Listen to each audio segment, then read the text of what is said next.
Hey, Jody. Hi, Erica. How are you? I'm great. Erica Scholsky and Jody McCormick-Hudson, Pittsburgh Homegirls eXp Realty.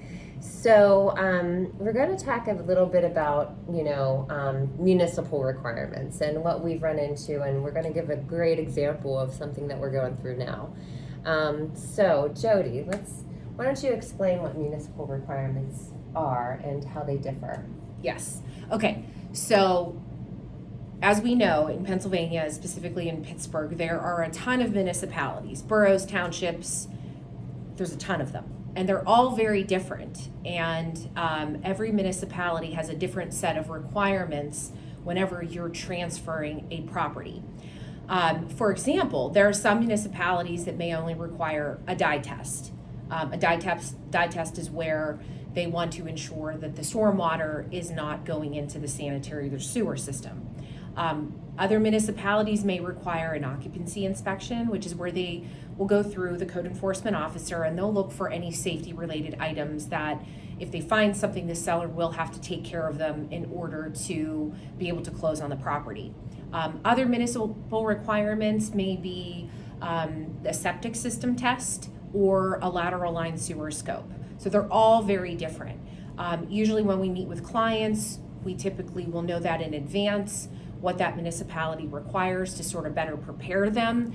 We also encourage our sellers, feel free to call the municipality and find out what does your municipality require. They're all different.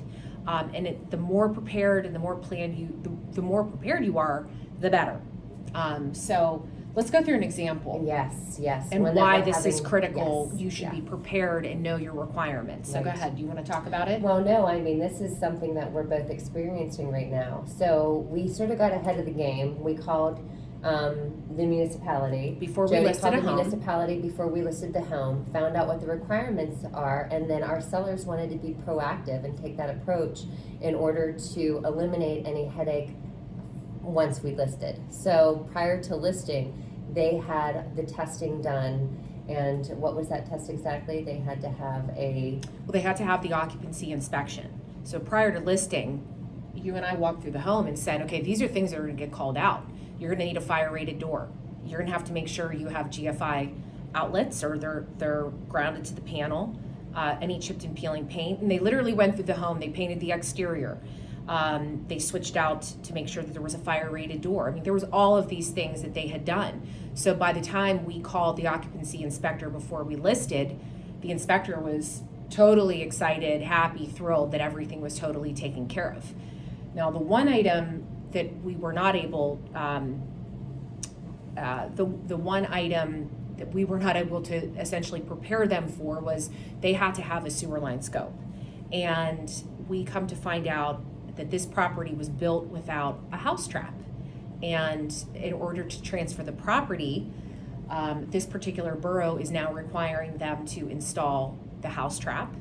And in addition to that, they are requiring the county to inspect the work that was done, and then also involving a third-party engineering company to review the work as well. So as you can see, it's going to take some time to not only do the work, but we're going to have to get other people back in to check the work to verify that everything is done properly. So the more prepared you are to understanding what those municipal requirements are, the better off you'll be. Right. And, fortunately in this scenario, we got ahead of the game. So we were able to list a property even knowing that this work needed done. That's something no matter what we were going to have to disclose. So the sellers wanted to get it up on the market as quickly as possible. So we're just disclosing to all those potential buyers or everyone that comes to see the house that this work will be done prior to closing. All receipts will be given to them at the closing table or prior to for them to examine and make sure that everything checks out.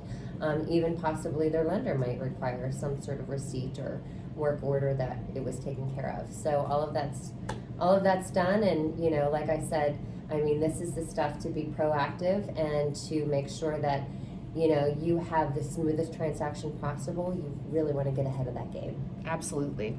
All right. So be sure to like and subscribe us, and just stay tuned for more informative videos about selling your home.